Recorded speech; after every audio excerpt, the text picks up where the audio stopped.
You never expect to be judged before you even speak.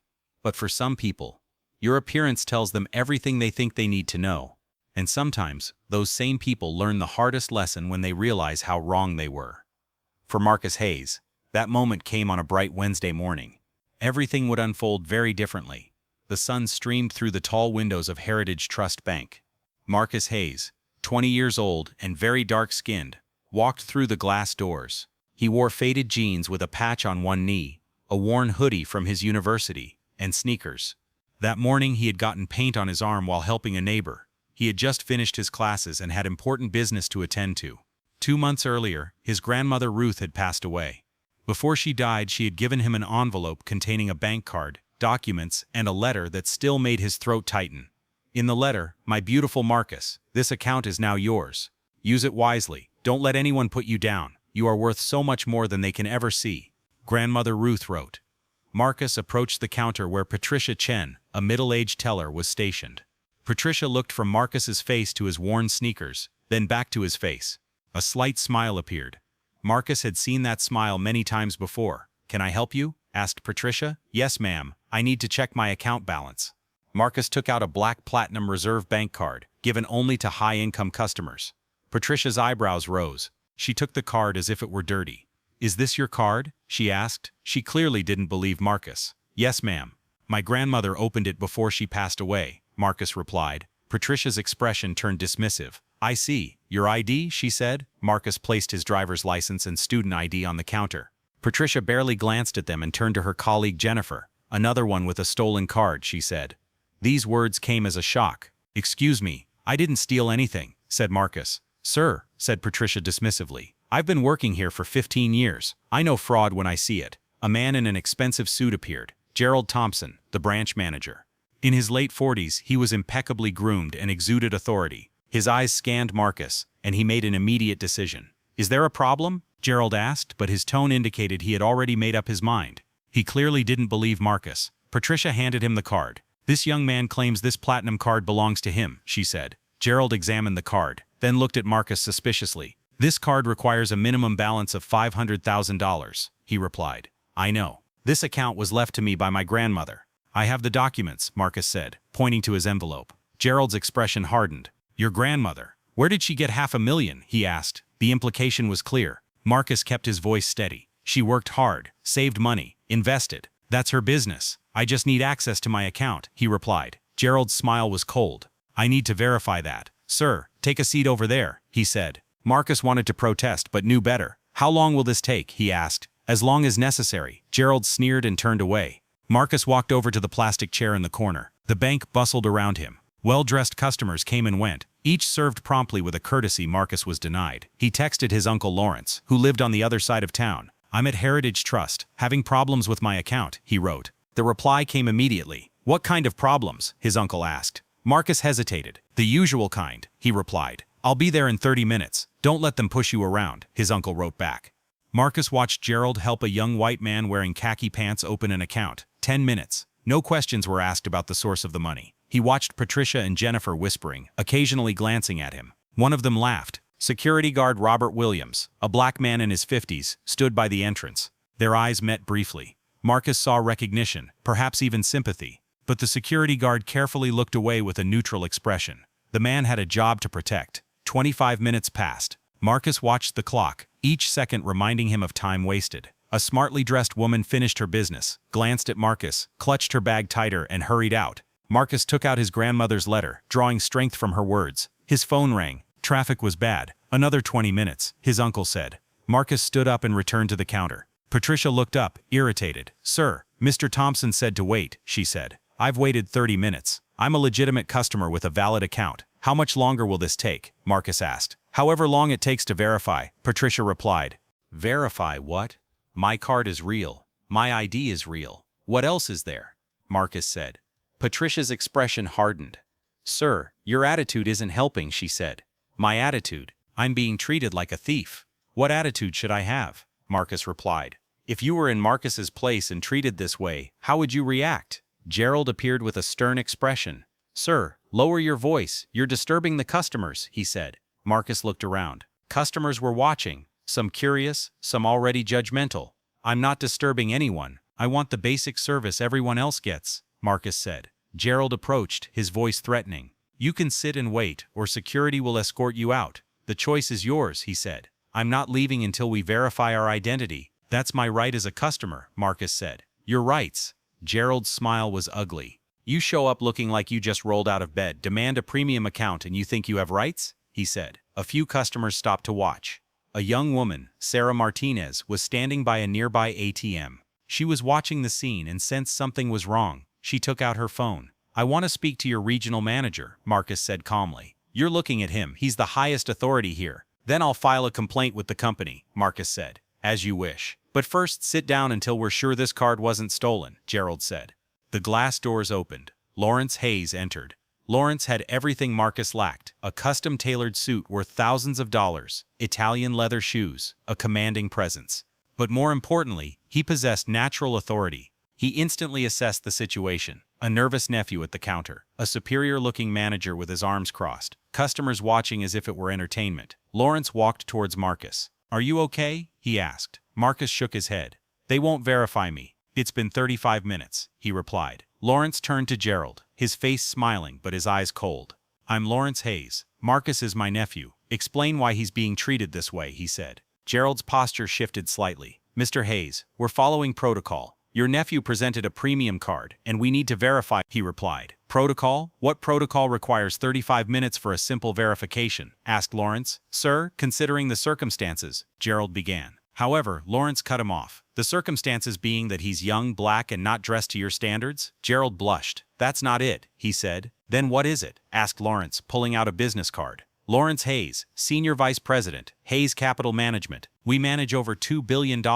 Heritage Trust is one of our corporate partners, he said. Gerald's face fell. Lawrence continued in a voice that filled the lobby without raising his voice. You have one chance to fix this. Verify my nephew immediately. Apologize for wasting his time. Then we'll talk about customer service and discrimination training, he replied firmly. Gerald looked like he wanted to disappear. Sir, I wasn't aware, he said. That's the problem. You weren't aware. You made assumptions. You judged my nephew by his appearance and decided he didn't deserve basic respect, Lawrence said. He turned to the gathered customers. This young man is Ruth Hayes' grandson. Some may remember Ruth. She banked here for 40 years. She was a teacher, a community leader, one of the wisest people I've ever known. She saved every penny so her grandson could have opportunities. And this is how you treat him? This is how you honor his legacy? He said. Silence. Lawrence turned to Gerald. Process. His verification. Now, he said. Gerald's hands trembling, he took Marcus's card and documents. He walked to the terminal, Patricia pacing nervously around him. The computer booted up. Gerald's face flushed, then drained. Balance, Patricia whispered, loud enough to be heard. Over $700,000. A wave of shock rippled through the crowd. The man in the beige pants looked down at his shoes. The woman with the purse shifted uncomfortably. Gerald cleared his throat weakly. Mr. Hayes, I'm sorry. It seems there's been a misunderstanding, he replied, trying to salvage the situation. A misunderstanding, Lawrence repeated coldly. Is that what you call it? He asked. Marcus spoke calmly but angrily. You called me a thief. You kept me waiting while you served everyone else. You treated me like I didn't belong because of my appearance, he said. Gerald tried again. Sir, I was following standard procedures, he said. Stop lying. Lawrence's voice was as sharp as a knife. I saw you help that man open an account in 10 minutes. No extra verification, no suspicious looks, no cornering penalty. The man in khakis looked away in embarrassment. Sarah stepped forward. I recorded what happened. Your behavior toward him is unacceptable, she said.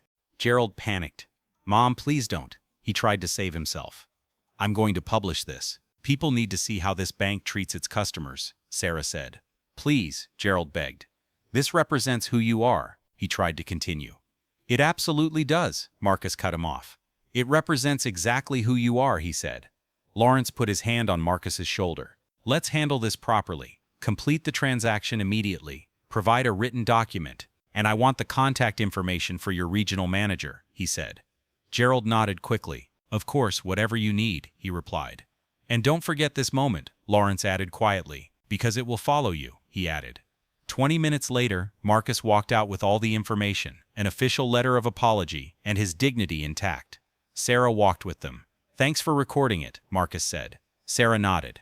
I should have spoken up sooner, she replied. But you did. That's what matters, said Lawrence. They stood outside. The afternoon sun was hot. What happens now? Asked Marcus. Lawrence's expression was serious. Now Heritage Trust is going to learn an expensive lesson about discrimination, he said. Marcus looked at the gleaming bank. Through the windows, Gerald could be seen talking on the phone, looking as if his world had fallen apart. Will it really change?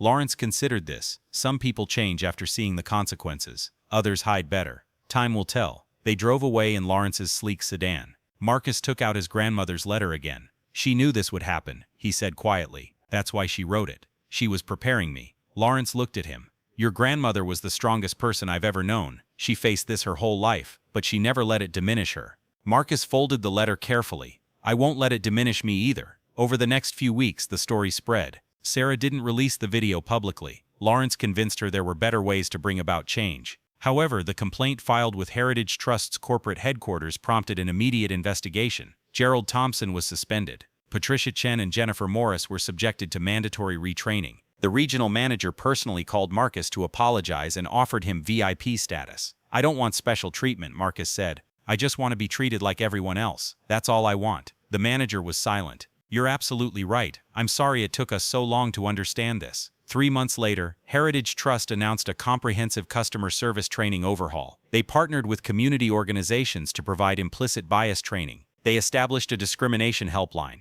They created a scholarship fund named after Ruth Hayes. Marcus was invited to speak at the program's launch. He stood before the bank's employees and managers, most of whom were uncomfortable, all of whom were listening. My grandmother used to tell me that respect isn't something you earn, it's something everyone deserves simply because they are human, Marcus began. She shouldn't have had to save $500,000 for me to be treated with dignity. I should have been treated with dignity the moment I walked through that door. He paused for a moment and looked around. Some of you were there. Some saw what happened and remained silent. Some participated. Some, like Sarah Martinez, finally raised their voices. Sarah, who was in the audience, nodded, looking him in the eye. I didn't come here to shame anyone. I'm here to ask you to do better. Next time someone in old clothes walks in, they could be a student working 3 jobs. They could be someone who has lost everything. They could be grieving, struggling, fighting battles you know nothing about. They all deserve respect, not because of the money in their bank accounts, but because they are human beings. The room was silent. A few people wiped their eyes. After the event, security guard Robert Williams approached Marcus. I want to apologize. I saw what happened, but I didn't speak up. I was afraid of losing my job, but fear is no excuse. I was wrong. Marcus studied his face and saw genuine remorse. What matters is what you do next time. There won't be a next time, Robert said firmly. I will never remain silent again. Marcus squeezed his hand. Then that's progress. That's how change happens. Lawrence followed through on his threat. He withdrew Hayes Capital Management's corporate accounts, worth over $50 million. Other firms followed suit, citing concerns about discrimination. Within 6 months, Heritage Trust lost over $200 million in corporate assets, but they also gained something, a reputation for overcoming failure and making real reform. The bank's management used the crisis as a catalyst for genuine change and slowly rebuilt trust. Gerald Thompson never returned. Some said he had moved to another city and was working in a job no one knew the name of. Others said he had left banking entirely. Marcus didn't know and didn't care. He was focused on the future. Marcus continued his education and graduated with a degree in business 2 years later. He used part of his grandmother's money to fund a community program that provided financial literacy training in underserved neighborhoods. My grandmother Ruth believed that knowledge was the key to everything, he told his first group of students. She saved money her whole life to be able to give me opportunities. Now I'm using those opportunities to create more. The way to honor the past is to elevate the future. Sarah Martinez became a volunteer instructor and taught weekly advocacy classes. I spent a long time that day as a spectator, she told the students. I did almost nothing, but then I thought about who I wanted to be and made a choice. You will face these choices too. Make them meaningful. 5 years after the event, Marcus was standing in the Heritage Trust lobby again. He was there for a meeting. The bank wanted to partner with his program. The lobby looked the same. Marble floors, tall windows, wealth and importance. But something was different. The staff was more diverse. The training had worked. When Marcus walked in wearing jeans and a sweater, no one looked at him as if he didn't belong. A young teller greeted him with a warm smile. Good morning, sir. How can I help you? I'm here to see your community relations manager. Of course. I'll let him know. Would you like some coffee while you wait? That would be great.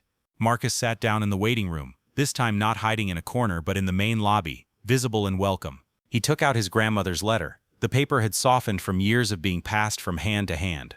Don't let anyone make you feel small. You are worth much more than they can see. He smiled.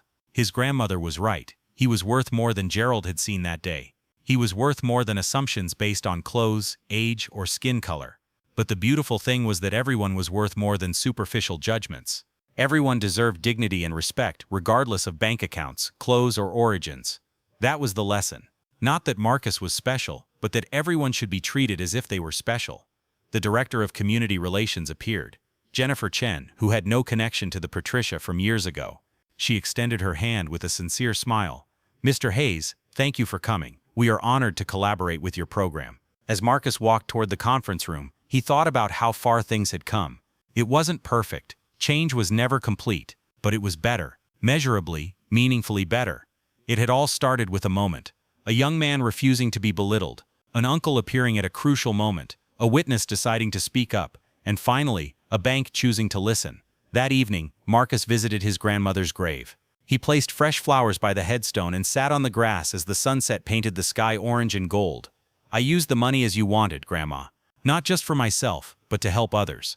I think you would be proud." The wind rustled through the trees and Marcus smiled. He could almost hear her. "I've always been proud of you, son. Always." He stayed there until sunset, then stood up and shook out his jeans, still worn, still comfortable, still completely himself. Marcus Hayes walked toward his car, carrying his grandmother's legacy forward one step at a time, with small but honorable actions. Because respect isn't earned through wealth, status, or clothes. It's fundamental to humanity. It's what we owe each other simply for existing, and this is a lesson worth learning, no matter how painful the teaching may be. 3 years later, Marcus was speaking on stage at a national banking conference. At 28, he had become a recognized name in financial inclusion and customer dignity. "The banking industry talks a lot about customer service," he told the assembled executives. "But without respect, service is meaningless. You can have the best technology, the fastest transactions, the most comfortable chairs, but if your staff judges people by their appearance, you've failed at the most basic level." He paused to let his words sink in. 5 years ago, I walked into a bank wearing old clothes. They treated me like a criminal. Today, that same bank is a model for inclusive practices. What's the difference? They chose to listen. They chose to change. They chose to do better. The audience applauded. In the front row sat Sarah Martinez, the current CEO of Heritage Trust, and the person now overseeing diversity initiatives. After the speech, a young banker approached Marcus. "Mr. Hayes, I was there that day. I was training at the teller desk. I saw everything but said nothing. I've regretted it ever since." Marcus looked at him. He couldn't have been more than 25. "What would you do now?" "I would speak up, without a doubt." "Then you've already changed. That's what matters." Marcus thought about his grandmother on his way home that evening. Ruth Hayes had cleaned houses for 40 years and saved every dollar she could. She had never seen the inside of a bank boardroom. She had never spoken at a national conference. She never knew her legacy would reach this far. But she knew the most important thing. Honor was not negotiable. Respect was not a privilege but a right, and true wealth was not measured in dollars but in the strength to stand tall when others tried to put you down. Marcus pulled his car into the driveway and sat for a moment, looking at his modest house in a good neighborhood. He could have afforded more. His grandmother's investments had grown significantly. But he didn't need more. He had enough. Inside, a framed photo sat on his desk. His grandmother Ruth in her old coat and worn shoes, smiling as if she held all the secrets of the universe in her hands. Next to it, in a glass case, were the sneakers he wore that day. Cracked, faded, irreplaceable. A reminder that who you are has nothing to do with what you wear. Marcus picked up his phone and called Lawrence. "Hello, Uncle Lawrence. I just wanted to say thank you, for that day, for coming, for everything." Lawrence's voice was warm. "You would have been fine without me, Marcus. Your grandmother's strength was in you." "Maybe, but I'm glad I didn't have to find out." For a while they talked about family, about the foundation Marcus had established, about the legacy kept alive through the dozens of students who received Ruth's scholarship. When they hung up, Marcus sat down at his desk and took out a journal. He was writing his story, not to publish but for himself, for his future children. For everyone who needed to know that a moment of injustice doesn't define you. He wrote, "Today I spoke with 500 bank executives. They listened, they took notes, they promised to do better, and I believe some of them meant it. But real change doesn't happen in boardrooms or politics. It happens in individual moments when someone chooses kindness over judgment. When someone speaks up instead of staying silent. When someone sees a person instead of a stereotype. You taught me that, Grandma, and I will spend the rest of my life teaching it to others. Thank you for believing I was worth more. Thank you for showing me that wealth is measured not by what you have but by what you give." I love you, always. Marcus closed his journal and turned off the desk lamp. Tomorrow would bring new challenges, new opportunities to create change. But tonight he was simply grateful for his grandmother's love, his uncle's support, Sarah's courage, and every person who chose to do better after that day. The world wasn't perfect. Far from it. But it was better than before, and that was enough. Because change doesn't come from grand gestures. It comes from countless small choices, counting, listening, seeing each other's humanity. And Marcus Hayes would continue to make those choices every day.